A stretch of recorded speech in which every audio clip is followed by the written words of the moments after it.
in the spirit of these are the good old days, this is something I wrote a couple summers ago called It Was 40 Years Ago Today.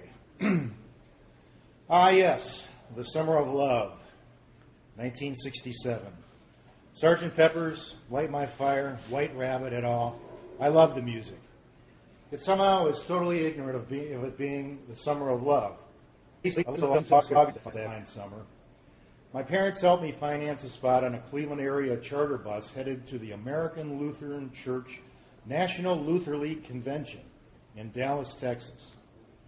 Being a tender 15 years old at the time, it's an understatement that I was excited. Away from home for the first time with my mom and dad's blessing. Wow. Now, I really don't know many of the other kids that were going. I attended school in a different town than most of the Luther leaders. So along with being ecstatic, I boarded the Greyhound with some anxiousness, trepidation. But soon enough we were joking, screaming, singing songs like Salvation Army at the top of our lungs. And we were all in a terrific adventure together. This is when I learned it was the summer of love from kids identifying themselves as hippies. This was way cool, even for Luther League. The bus stopped in Akron and picked up some more Luther Leaguers, and that's when I met Kenny. He was the first black guy I ever called my friend. Hell, he was like the third black person I'd ever met. Kenny was a couple years older than me, and he became my mentor of sorts. We wandered the streets of a city deep in the South, where less than 4 years earlier, John F. Kennedy was assassinated, where segregation still existed. Our youthful ignorance was incredibly blissful. I learned a lot from Kenny. He had, after all, lost his virginity, and he was proud of it. I remember stopping by the old Ryman Auditorium, home of the Grand Ole Opry then, outside of, and I was in awe. This was in Nashville. Outside of Lake Erie and a short jaunt into Canada, I had never been anywhere in my short life. It seemed something new and exciting was happening every minute. All the kids from my church stayed in a hotel called the Adolphus, an elegant old building that was overwhelming to me. I grew up in an old farmhouse, but this Adolphus, this was a castle. And of course, we all went crazy doing incredibly stupid things. Things like throwing a hamburger out of a 15th-story window to see if it would fly like a frisbee. My favorite, though, was folding someone up in a rollaway bed, sticking them in the elevator, and then sending them down to the lobby. We all wanted our turn, but the hotel manager eventually put the kibosh on that fun activity. And, of course, then came the obligatory lecture from our sponsors about behaving like fine young Christian Luther leaders. Bummer. Bummer in the summer. Bummer in the summer of love. I went to a dance one night early on this long weekend of out-of-town exuberance at a different hotel, no less. And I did something extremely difficult for me at the time. I asked a girl to dance. In true Ricky form, I chose to ask her during a song ridiculously impossible to dance to, the Young Rascals' cover of Mustang Sally. But I managed to get through the tune doing my best white kid having a mild seizure dance style. And afterwards she told me her name was Beverly Jansen, 2 S's. I told her my name. Bev asked me how old I was. I didn't lie. I'm 15, I said. How old are you? 17, but I'll be 18 soon. I felt like I'd been sideswiped by a Mustang. Talk about 1966. Beverly wasn't a girl. She was a woman. And before I could put my flat feet back on the ground, Beverly smiled at me. She didn't flinch. I fell in love. It was the summer for it. I walked her back to her hotel after the dance. I kissed her. I kissed a woman. Well, almost a woman. Close enough to make me feel like there was nirvana running through my nose. Bev and I spent most of the rest of the convention together. Not always at the convention, mind you. We danced, we walked in the Texas heats, holding hands, sweaty hands. We watched Luther League sanctioned movies together. Then, on the final afternoon, we decided to skip the convention altogether. Some presentation on healthy sexuality and responsibility, something along those lines. Emboldened by my new girlfriend, who was almost a woman, with a confidence I had never felt before, I asked her if she would like to go up to my room and talk. She said yes.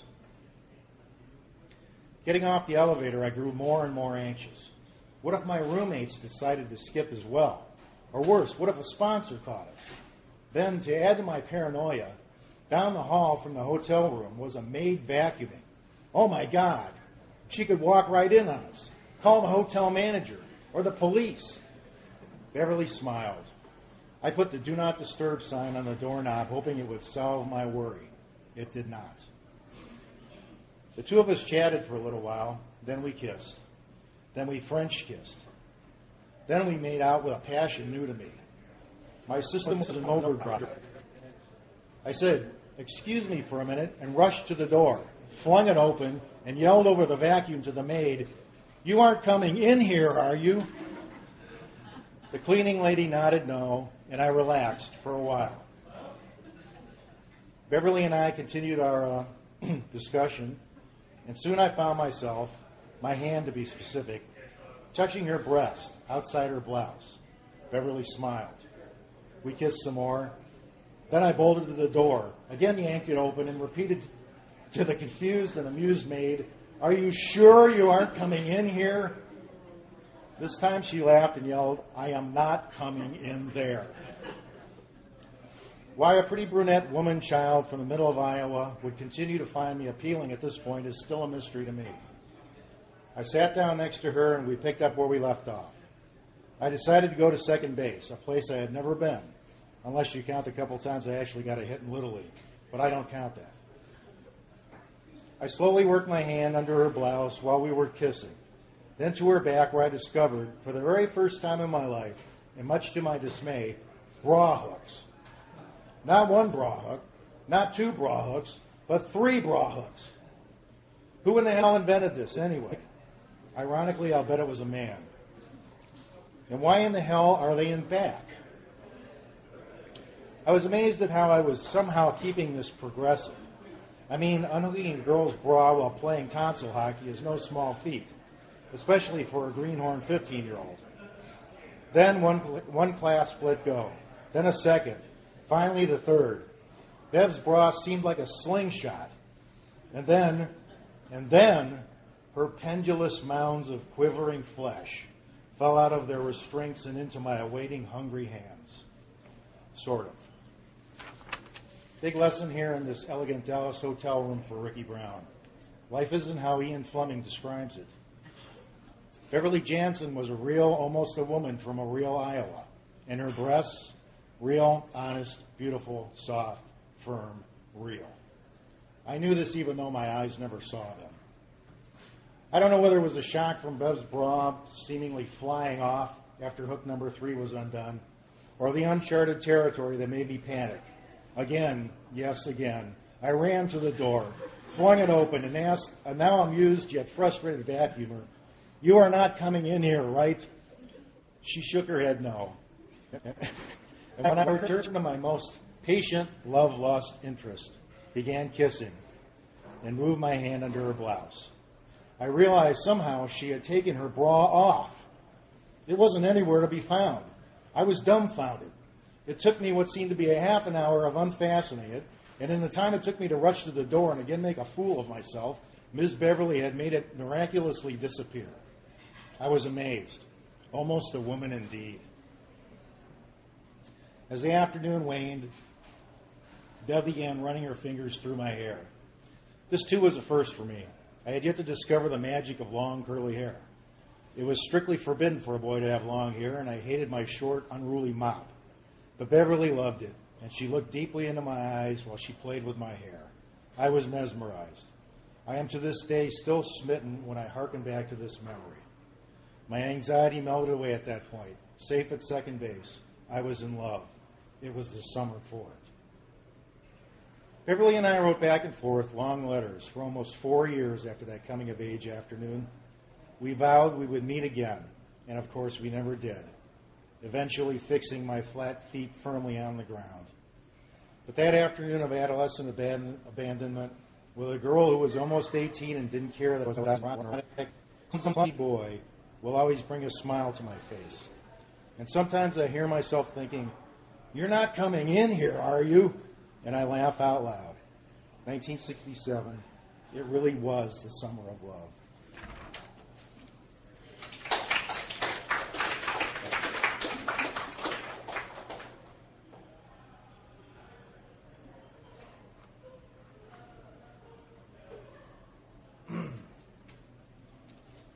This is a different kind of love story.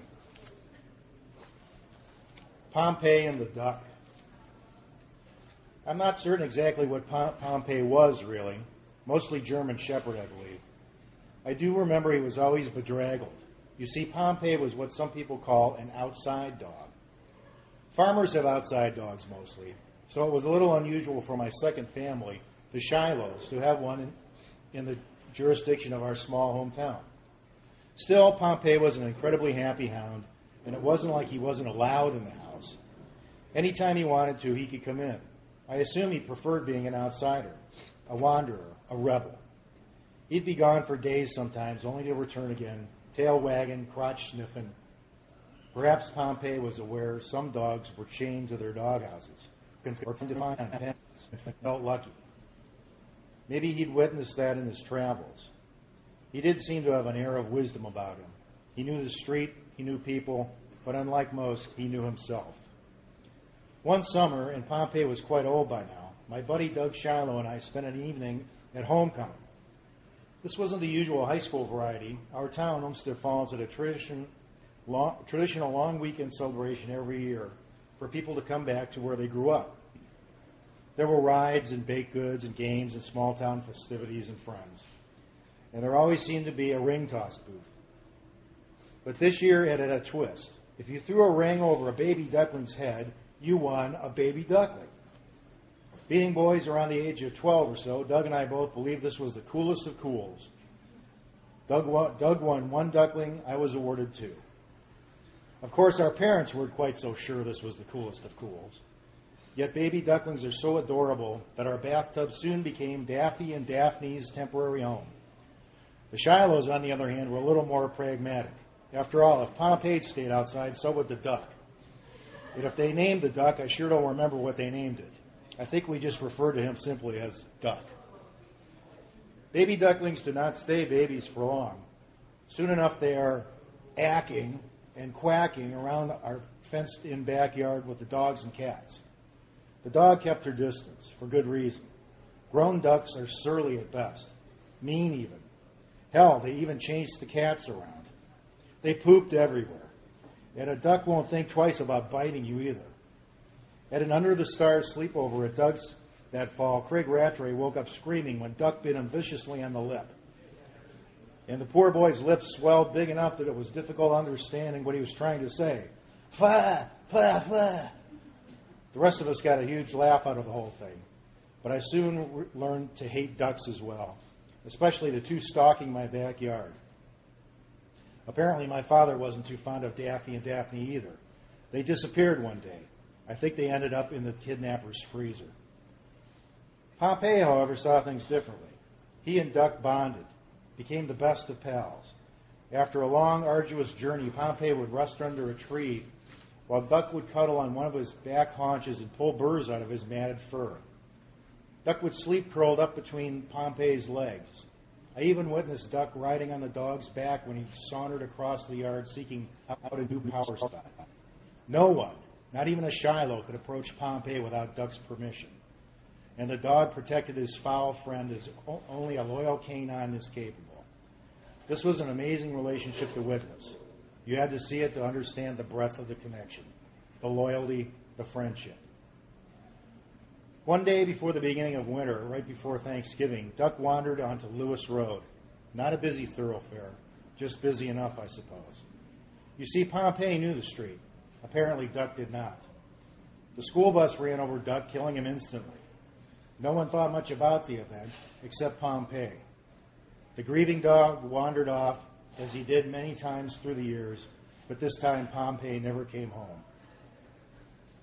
It is not unusual for a dog, or a lot of animals for that matter, to know they are dying. that this is the time to go find a place to lay and let it be. Most would say Pompeii instinctually did the same. But as for me, it's the unusual bonds, the unexplainable relationships, the surprises in this life I admire and celebrate. I knew Pompeii, and I believe he died of a broken heart.